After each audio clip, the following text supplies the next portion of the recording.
Charles Soule moves away from the Rebels and the Empire and turns the spotlight back to Luke Skywalker this issue as the young rebel sets out on a journey to build his own lightsaber, a story Soule has been building up to ever since he took over the ongoing. This also feels like a culmination of all of the stories with Luke throughout this book, which have mostly been him searching for Jedi teachings and trying to become a better Jedi Knight. Luke's legend is also explored a little bit here as Soule introduces a new character in Greta who knows all about Luke's exploits, specifically the Death Star destruction since it's tied to her family dying and her wanting to see some sort of revenge. And it's great seeing a different perspective to the whole legends thing with Luke in that this new character isn't putting him up on a pedestal and worshipping him per se, but sees the merits in what he is able to do with his force powers and abilities and how he can give her the revenge that she couldn't possibly have done herself. Soule also dives deep into the Jedi teachings this issue and builds out where Luke could get his Kyber crystal from, quickly ruling out places like Ilum and making some really awesome callbacks to the Clone Wars with Christophsis making an appearance as well as the Kyber specialist Kuata, a character from the Rogue One prequel novel Catalyst, turning up to help Luke build his new saber. The book lays much of this out very well, but like some past issues, I find Soule goes a little bit word salad at times, using multiple speech bubbles and dialogues where maybe only one or two were needed to get the point across, and it leaves a few pages feeling like a real slog to read through.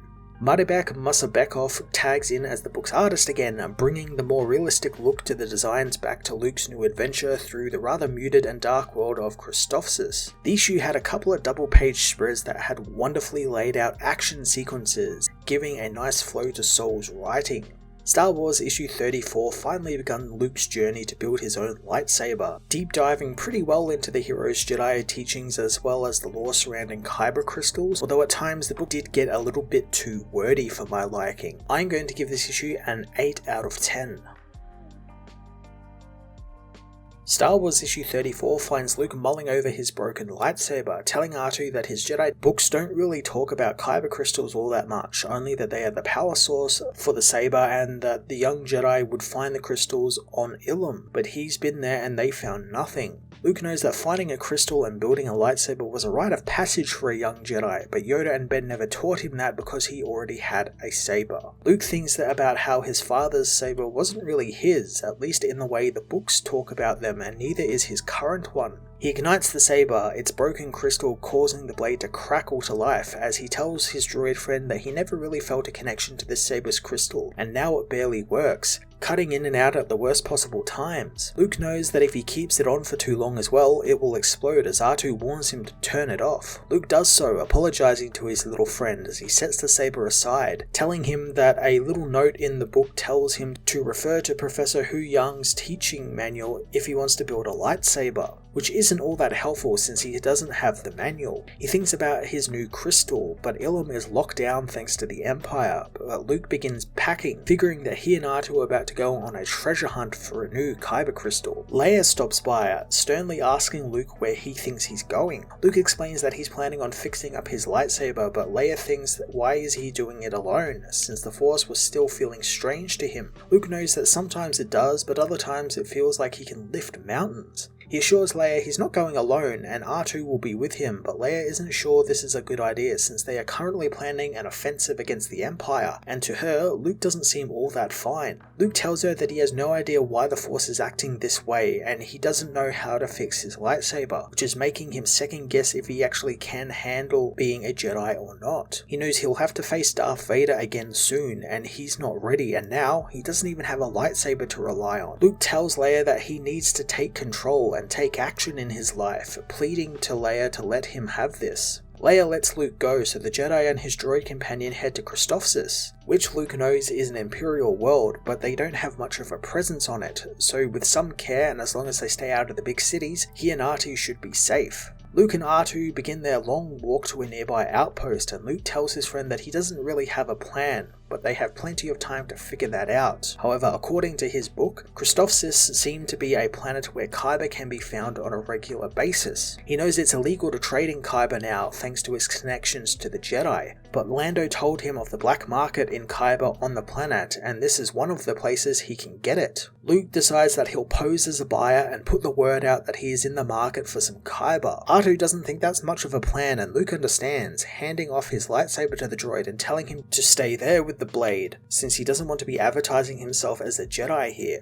He tells the droid that he can come in and be his backup plan should things go awry as he enters the outpost's cantina, asking the bartender for some cold water. The bartender sarcastically calls him a big spender, but Luke knows he's got plenty of money to spend, not wanting any alcohol so he can keep his head clear for business. He asks for some food though to go with his water, given a plate of fried faucet spiders. Luke eats his fill and tells the bartender that he's in the market for some priceless gems, hoping to buy them directly from the prospectors. The man thinks he could point Luke in the right direction, for a finder's fee of course, figuring the man is after some kyber. Suddenly the bartender is shot along with everyone else in the bar by a woman who quickly disarms herself and tells Luke that she knows exactly who he is, calling him by name. R2 arrives and Luke equips his saber, demanding to know who the woman is. The woman introduces herself as Greta, telling Luke that she just saved him as she points behind the bar, showing Luke that the bartender had a blaster trained on Luke. Luke isn't convinced she's there to help, but Greta tells him that the whole town there lives on the bounty and he's not the first idiot to come looking for kyber, and anyone who does, the town takes prisoner and then sells to the Empire, pocketing the cash they get for the reward. Luke asks why she saved him, and Greta reveals that it's solely because he's a Jedi, and that's important to her. She reveals that there is still a few people out there like her who believe in the Jedi and aren't afraid, and she heard he was going to be there through the dark channels, and she wanted to be there as well. Luke tells her that he never wanted these people dead since they died for nothing, since there was no kyber there.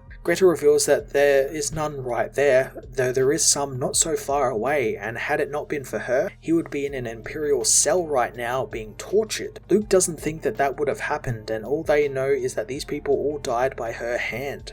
He takes his leave, wishing Greta to do better in life. As Luke leaves, he tells R2 that they'll find the kyber themselves, as Greta tells him that he's going the wrong way, revealing that she has a speeder. Greta implores Luke to let her help him, but Luke asks why should he, since she is a killer and he doesn't want her help. Greta decides it's time for Luke to know more, revealing that she was born on Jedha and her family were all Fulanasi, and 4 years ago, the Empire murdered every last one of them when it fired the Death Star on Jedha. So when Luke destroyed the Death Star, he avenged her people. Luke tries to tell her that it wasn't just him, but Greta doesn't care for the why or if he did it on purpose, but she wanted everyone on that station dead, and she couldn't have done it by herself since it was beyond her power, but it wasn't beyond Luke Skywalker's. She asks Luke to be allowed to repay the favor as best as she can to her abilities. After a moment, Luke tells R2 to go back to the ship, and if he doesn't hear from him in a day, he is to head back to the Rebel fleet and warn the others. Luke and Greta speed off in Greta's speeder, and Luke asks where they are going, wondering if there are more of her people out there who use the kyber crystals. Greta reveals that the Fulanasi haven't been Force sensitive for many years. They just study the Force since to them it's the greatest mystery there is. She tells Luke that they are going to find a man named Quata who can help them, and as the speeder heads off across the grey wastes, Greta explains that this man is a researcher of kyber, and when he saw his academic colleagues disappear, he fled himself, coming to Christophsis where he has been hiding ever since, trying to continue his studies and work. Luke asks how she knows all of this, and she reveals that she's been helping the man. Suddenly, a giant monster erupts from the ground, destroying their speeder and throwing Luke and Greta clear. Luke ignites his lightsaber, telling Greta that they need to run, but the injured woman says that he needs to use the Force and his saber. She complains that her head hurts, as Luke knows that if he uses the saber, it will be destroyed for good this time, so they run. The monster eats the speeder and comes for the heroes as Luke turns to face it, assuring Greta that the Force is powerful and he can use it to calm the monster. He reaches out with the Force but can't find it as the monster jumps at him. Suddenly the beast is blown up by Quata,